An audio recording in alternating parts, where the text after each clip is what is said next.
누가복음 6장 12절부터 19절 말씀. 이때 예수께서 기도하시러 산으로 가사 밤이 새도록 하나님께 기도하시고 밝음에 그 제자들을 부르사 그 중에서 12를 택하여 사도라 칭하셨으니 곧 베드로라고도 이름을 주신 시몬과 그의 동생 안드레와 야고보와 요한과 빌립과 바돌로메와 마테와 도마와 알페오의 아들 야고보와 셀롯이라 하는 시몬과 야고보의 아들 유다와 예수를 파는 자 될 가룟 유다라. 예수께서 그들과 함께 내려오사 평지에 서시니 그 제자의 많은 무리와 예수의 말씀도 듣고 병고침을 받으려고 유대 사방과 예루살렘과 두로와 시돈의 해안으로부터 온 많은 백성도 있더라. 더러운 귀신에게 고난받는 자들도 고침을 받은지라. 온 무리가 예수를 만지려고 힘쓰니 이는 능력이 예수께로부터 나와서 모든 사람을 낫게 함이러라. 좋은 날입니다. 성령님께서 오늘도 여러분들의 심령 가운데 큰 은혜와 평강으로 함께하여 주시기를 주님의 이름으로 축복합니다.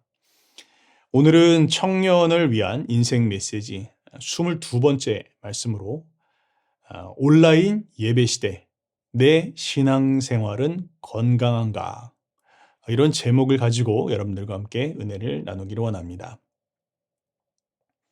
코로나가 우리의 일상을 엄청나게 많이 바꿔놨죠. 우리의 어떤 직장 생활, 또 가정 생활, 혹은 우리의 신앙, 교회 생활, 이런 부분들에 있어서 막대한 그런 변화를 가지고 왔습니다. 특별히 코로나로 인해서 교회의 그런 모습, 또 신앙생활의 모습, 이런 데에도 많은 그런 변화가 왔는데요. 이제는 더 이상 어떻게 예전처럼 모여서 예배를 드리는 것보다는 각자 집에서 따로따로 각자 신앙생활을 하는 것이 일반적인 추세가 되어져 가고 있습니다. 자, 그런데요, 오늘 이제 이 말씀을 녹화하고 있는 2022년 이제 연말이 되었는데, 이 연말 우리가 한번 나의 신앙생활이 지금 건강한가, 또 잘 내가 신앙생활을 하고 있는가, 이런 면들을 점검을 해봐야 할 필요가 있겠다라는 그런 생각을 했습니다. 그래서 오늘 여러분들과 함께 내 신앙생활은 과연 건강한가, 이런 면들 한번 생각해 보기를 원합니다. 여러분, 예수님 주변에는요, 예수님께서 2000년 전 이 땅에 오셔서 공생애를 하셨을 때 예수님 주변에는 다양한 부류의 사람들이 있었습니다. 물론 예수님을 적대적으로 생각하는 사람들도 있었지만요. 그러나 예수님께 좀 긍정적으로 생각하고 있는, 예수님을 좋아했던 혹은 예수님을 따랐던, 예수님 옆에 있었던 사람들 가운데에 있었던 사람들을 이렇게 한번 분류해 보면 크게 한 4가지 종류로 구분해 볼 수 있습니다. 첫 번째는 군중들, 무리들이죠. 예수님을 필요에 의해서 예수님을 따르고 또 예수님의 기적을 신기해하며 따라다녔던 사람들, 군중, 또 무리, 그렇게 이야기할 수 있습니다. 두 번째 종류의 사람들은 누구입니까? 예수님을 믿는 사람들이었습니다. 그러나 예수님을 믿기는 했지만 예수님을 따르지는 않았던 그런 종류의 사람들이 또 있었습니다. 또 세 번째 종류의 사람들이 있었습니다. 그들은 누굽니까? 예수님을 믿었고 또 예수님을 따른 사람들이죠. 누굽니까? 제자들이다, 그렇게 이야기할 수 있죠. 또 근데 예수님의 그 제자들 가운데에는요, 예수님께 더 특별하게 가까이 나갔던 사람들이 있었던 걸 볼 수 있습니다. 베드로라든지 또 야고보, 요한, 예수님께서 특별하게 변화산 사건이라든지 특별한 일이 있을 때 꼭 데리고 다니셨던 제자들 3인방, 이런 사람들이 또한 있었습니다. 자, 그런데요, 이렇게 예수님 주변에 예수님과의 관계성에 의해서 나눠지는 그런 여러 종류의 사람이 있는 것처럼 오늘날 주님의 몸된 교회 안에도요, 이렇게 다양한 모습으로 신앙생활을 하고 있는 사람들이 있습니다. 그래서 오늘 여러분들과 함께 그 해당 카테고리를 한번 묵상해 보면서 나의 신앙은 지금 어떤 상태에 있는지를 여러분들이 한번 점검해 보실 수 있기를 바랍니다. 자, 첫 번째 우리가 살펴볼 부류의 사람들은요, 군중들입니다. 군중 혹은 무리, 그렇게 이야기할 수 있는데요. 자, 마태복음 9장 35절, 36절에는 이렇게 기록이 되어 있습니다. 예수께서 모든 도시와 마을에 두루 다니사 그들의 회당에서 가르치시며 천국 복음을 전파하시며 모든 병과 모든 약한 것을 고치시니라. 무리를 보시고 불쌍히 여기시니 이는 그들이 목자 없는 양과 같이 고생하며 기진함이라. 그렇게 기록을 하고 있습니다. 자, 여기서 살펴볼 말씀은 무리들이라는 것이죠. 자, 무리는 어떤 사람들입니까? 무리는 목자가 없는 그런 사람들입니다. 또 무리는 여기 보면 병과 약한 것과 필요를 가지고 있는 사람들입니다. 자, 그래서 예수님께서 이 땅에서 공생에 하셨을 때에요.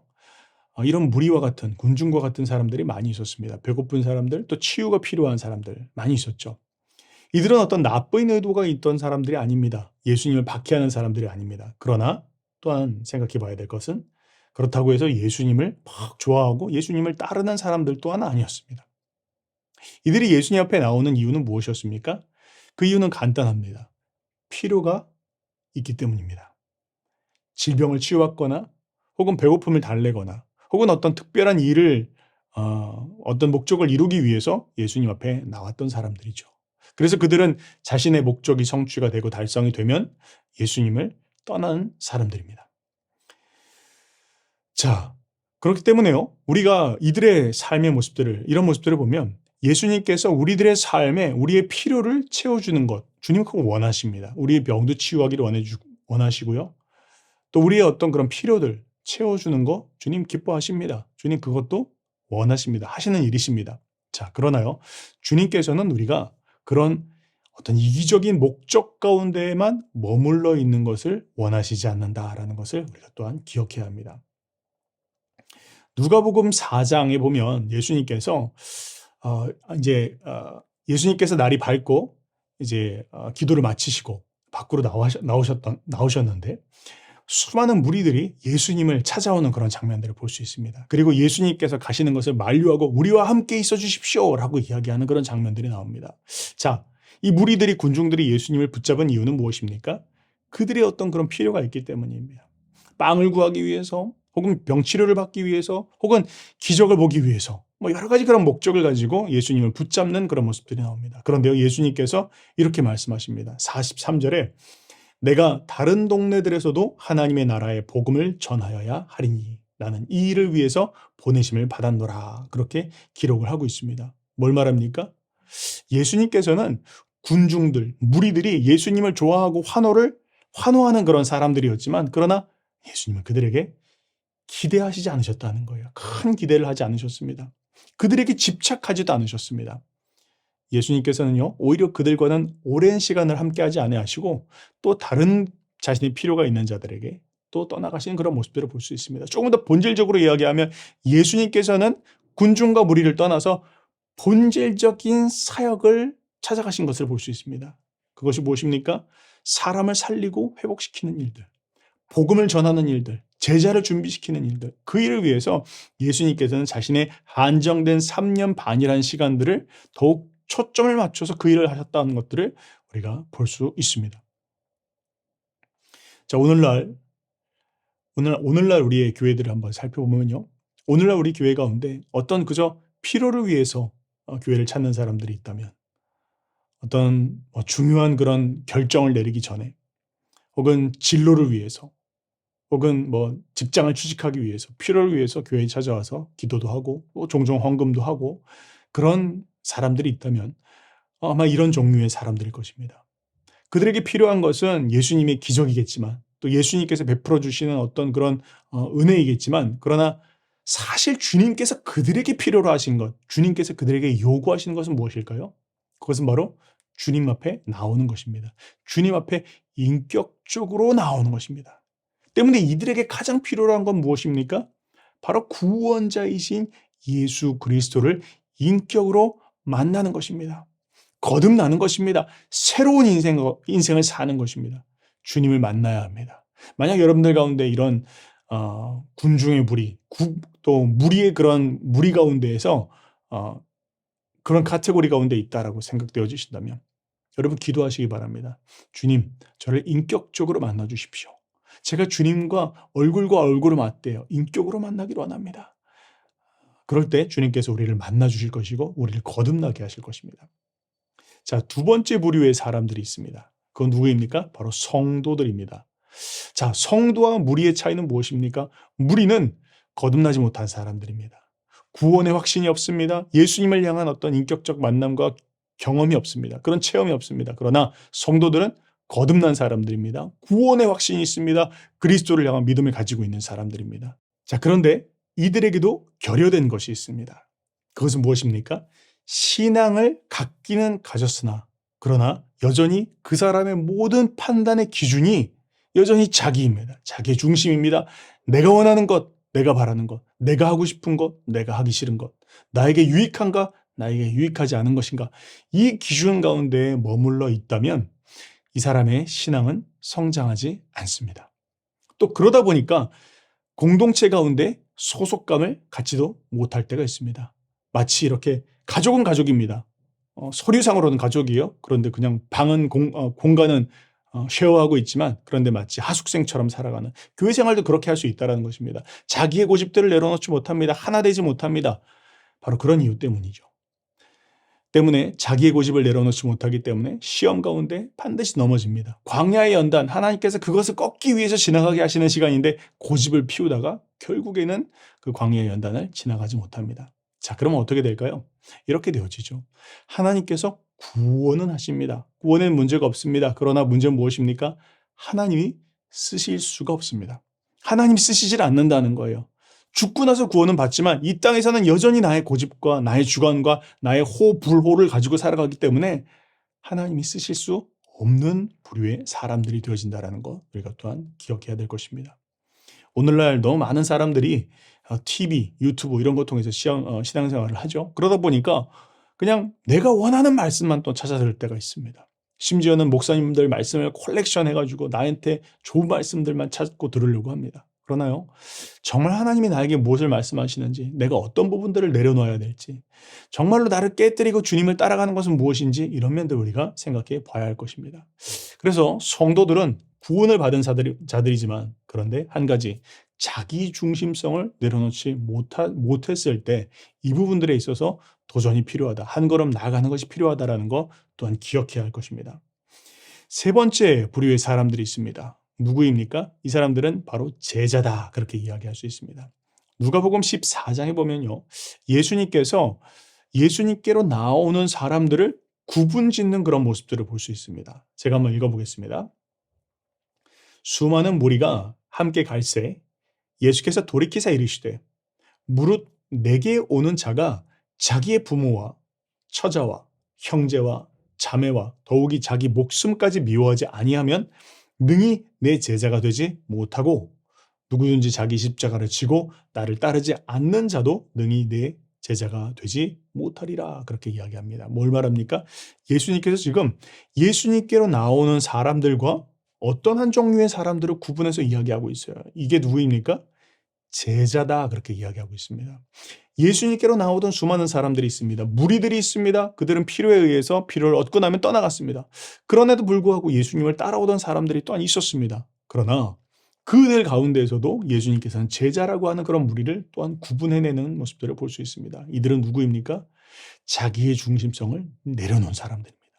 나를 위해서 사는 사람들이 아니라 주를 위해서 살아가겠다라고 하는 그런 마음에 결단이 있는 사람들입니다. 그래서 예수님께서는 자기를 좋아서 따라오는 무리들에게 이 제자란 누구냐라는 것들을 말씀하시면서 제자는 자기를 부인하는 사람들이다. 또 자기 십자가를 지고 주님을 따르는 사람들이다. 그렇게 이야기하고 있습니다. 사도행전에도 보면요. 제자에 대한 정의가 나오는데 사도행전의 제자의 정의는 더 단순합니다. 사도행전은 이렇게 이야기합니다. 그리스도를 따르기로 결심한 사람들. 그렇게 제자를 정의하고 있습니다. 자, 이들의 특징은 무엇입니까? 방금 말씀드린 것처럼 나를 중심으로 살지 않고 주님을 중심으로 해서 따르겠다라고 하는 그 마음의 결단이 있는 사람들입니다. 여러분, 무리들은요. 얼마나 사람들이 많이 모여있던지 상관없습니다. 결국에는 떠나갑니다. 언제요? 자기의 필요를 채우고 나면 결국엔 그들은 또 다른 자기의 필요를 채워줄 사람들을 찾아서 혹은 다른 신들을 찾아서 우상을 찾아서 떠나가는 사람들입니다. 그러나 제자들은 누구입니까? 제자들은 예수님을 믿고 따르겠다라고 하는 그 결단을 가지고 있는 사람들입니다. 그래서 핍박이 와도 또 환란이 와도 이들은 자기를 부인하며 주님을 따라가고자 하는 그런 결단을 가지고 따라가는 자들이다라는 거 우리가 알 수 있습니다. 이들은요, 주님을 따르겠다라고 하는 헌신, 그 결단이 분명한 사람들입니다. 그리고 또한 예수님의 부르심에 응답하고자 하는 그런 마음이 있는 사람들입니다. 예수님께서 제자 베드로를 부르셨을 때 베드로는요, 자기의 배를 버려두고 주님을 따랐더라. 또 배와 아버지를 버려두고 따랐더라. 막 그렇게 이야기하고 있죠. 결국 주님의 부르심에 그 어떤 값을 치르더라도 따르겠다라고 하는 그런 결단이 있는 사람들, 이런 사람들이 바로 제자다, 그렇게 이야기할 수 있습니다. 자, 그러나요, 실제적으로 봤을 때 종종 이 경우에도 어떤 그런 결여된 모습들을 볼 수 있을 때가 있습니다. 그것은 무엇입니까? 공동체성이라고 하는 것을 우리가 배워야 합니다. 또 관계성이라고 하는 것을 배워야 합니다. 뭘 말합니까? 분명한 마음의 결단과 또 헌신이 있습니다. 근데 그럼에도 불구하고 나의 계획을 내려놓지 않을 때에, 그럴 때 쉽게 불평하고 또 공동체를 깨뜨리기도 할 수 있다라는 것, 그럴 수도 있다라는 것을 이야기합니다. 결국 관계 안에서 헌신하고 공동체 가운데서 헌신하는 것이 그만큼 중요하다라는 것입니다. 이렇게 설명을 해보겠습니다. 우리가 예수님을 믿을 때, 아니 예수님께서 이 세상에서 우리를 불러내셨을 때, 주님은 우리를 어떤 그냥 사막의 동굴로 혹은 그냥 은둔의 그런 어떤 그런 수행하는 사람으로 부르시지 않았습니다. 주님은요, 우리를 공동체로 부르셨습니다. 공동체로 부르셨다라는 거예요. 하나님은 나 한 사람만을 부른 것이 아니라 교회라고 하는 공동체로 부르셨다라는 것입니다. 그 말은 우리가 공동체에서 해야 할 일이 있다라는 것입니다. 공동체를 통해서 배워야 할 것이 있다라는 것입니다. 공동체에 헌신해야 될 것이 있다라는 것입니다. 종종 사람들은 이야기하죠. 저는 하나님을 따르지 사람을 따르지 않습니다. 혹은 이렇게 또 이야기하죠. 저에게 그냥 사역만 가르쳐 주십시오. 저한테 관계 같은 거 요구하지 마십시오. 이런 사람들을 또한 볼 수가 있습니다. 그러나요, 여러분들? 관계를 배워야 합니다. 공동체를 배워야 합니다. 왜요? 주님께서 우리를 공동체로 부르셨기 때문이다라는 것이죠. 여러분, 우리가 자녀를 키울 때도요, 마찬가지죠. 자녀한테 어떤 그냥 45분 강의해 줄 테니까 네가 이 강의 듣고 잘 자라라, 이렇게 키우는 사람들 없죠. 이렇게 자녀가 자라지도 않습니다. 자녀는 뭘로 키웁니까? 헌신과 희생과 사랑이라는 것을 가지고 키웁니다. 자녀들은요, 부모를 사랑하고 부모를 신뢰함으로 말미암아 함께 가족으로 세워져 나가고 성장하게 되어집니다. 마찬가지다라는 것이죠. 우리가 그냥 클래스에서 45분 강의하겠습니다 하고 강의해주고 점수 평가하고 이렇게 해서 제자가 키워나간다는 거 아니라는 거예요. 이렇게 해서 영적 자녀가 태어나는 거 아니라는 것입니다. 그러나 너무나 안타깝게도 오늘날 보면 수많은 사역자들이 마치 이런 외로운 늑대처럼 그냥 일만 하는 공동체성, 관계성, 이런 부분들에 있어서는 배우지 못하고 헌신하지 못하는 이런 모습들을 또 많이 볼 때가 있습니다. 너무 안타깝습니다. 자기의 진심을 쏟아서 마음을 나누고 또 자기의 진짜 진심을 쏟아서 자기를 가르쳐 줄 수 있는 영적 아비, 영적 자녀, 이런 관계를 맺지 못하는 이런 모습들. 아마 오늘날에 우리가 살아가고 있는 이런 신앙 사회가 너무 개인주의적이고 너무 자기 위주로 살아가다 보니까 그런 부분들이 더 교회 가운데서도 많이 나타나고 있는 것이라고 생각을 합니다. 어떻게 해야 됩니까? 관계 가운데로 들어와야 합니다. 여러분, 어디도요, 완벽한 공동체, 완벽한 지도자, 이런 사람들 찾을 수 없습니다. 하나님께서는 그런데 그럼에도 불구하고 우리를 공동체로 부르셨다라는 것을 명심해야 할 것입니다. 자, 네 번째 카테고리의 사람들이 있습니다. 누구입니까? 바로 영적인 자녀들이죠. 예수님과 예수님의 제자들, 그런 모습이었습니다. 바울과 바울의 제자 디모데, 이런 모습들이 바로 그런 모습들입니다. 이들의 관계는 어떤 선생님과 학생의 관계가 아닙니다. 강의실에서 어떤 그냥 강의해주고 끝나는 그런 관계가 아닙니다. 지식을 전수해주는 그런 관계가 아니에요. 내가 필요한 거 그냥 얻고 배우고 그냥 또 나는 내 삶을 살아가는 그런 관계가 아니라는 것입니다. 이 관계는요, 상호 헌신의 관계입니다. 상호 책임지는 관계입니다. 영적인 아비와 영적인 자녀의 관계라는 것입니다. 이 관계까지 나아가야 된다는 것을 이야기하는 것입니다. 이 안에는 관계 안에서의 신실함이 있습니다. 관계 안에서의 서로를 향한 헌신함이 있습니다. 또 하나님 앞에서의 신실함, 사람 앞에서의 신실함, 그것이 있다라는 것입니다. 자기의 유익을 따라서 행동하지 않는다라는 것입니다. 이런 관계 가운데 나아갈 때 하나님께서 쓰시는 공동체가 되는 것이고, 이런 신뢰 가운데서 관계를 세울 때 사단이 틈탈 수 없는 그런 공동체가 만들어지게 되어진다는 것 기억해야 할 것입니다. 여러분, 예수님의 제자들은 어떤 사람들이었습니까? 예수님과 예수님의 제자들을 생각할 때 예수님의 제자들은 그저 자기가 필요하면 옆에 있다가 필요가 없어지면 사라지는 그런 군중과 같은 사람들 아니었습니다. 예수님을 믿기는 하지만 그냥 주저주저 하면서 여전히 따르지 않는 그런 성도들 아니었습니다. 예수님을 믿고 자신의 삶을 드리는 사람들이었습니다. 자기의 고집 혹은 자기의 어떤 어젠더 내려놓은 사람들입니다. 자기의 유익을 따라서 움직이지 않은 사람들입니다. 주님은요, 오늘날 우리도 그러한 신앙의 모습 가운데로 나가는 것을 도전하고 계십니다. 요즘 같은 세대 참 살펴보면 정보는 많고 또 우리에게 많은 것들을 가르쳐주고는 있지만, 그러나 진정한 영적인 아비, 진정한 영적인 자녀 참 찾아보기 그런 어려운 그런 시대 가운데 우리는 살아가고 있습니다. 고린도전서 4장 15절에 그렇게 기록되어 있죠. 그리스도 안에서 1만 스승이 있으되 아버지는 많지 않다, 그렇게 이야기하고 있습니다. 여러분, 주님이 원하시는 그런 공동체를 세웠으면 좋겠습니다. 비록 코로나로 말미암아서 이제 각자 따로따로 예배를 드리는 그런 상황이 되었다 할지라도 찾을 수 있습니다. 헌신된 관계 만들어갈 수 있습니다. 여러분, 공동체를 찾으시기 바랍니다. 또 여러분들 헌신된 관계를 맺으시기 바랍니다. 서로 신뢰할 수 있고 충성할 수 있고 그리스도 가운데서 서로 하나님의 나라를 함께 이루어갈 수 있는 그런 공동체, 그런 영적인 합이 만약에 없으시다면 기도하시면서 하나님 나에게 주십시오. 찾으시기 바랍니다. 이제는 정말 그렇게 함께 하나님의 나라를 이루어갈 수 있는 그런 교회를 주님께서 이 시대 가운데 또 찾고 있습니다. 저와 여러분들이 이제 2023년 그런 공동체를 세워가는 여러분들 되시기를 주님의 이름으로 축복합니다.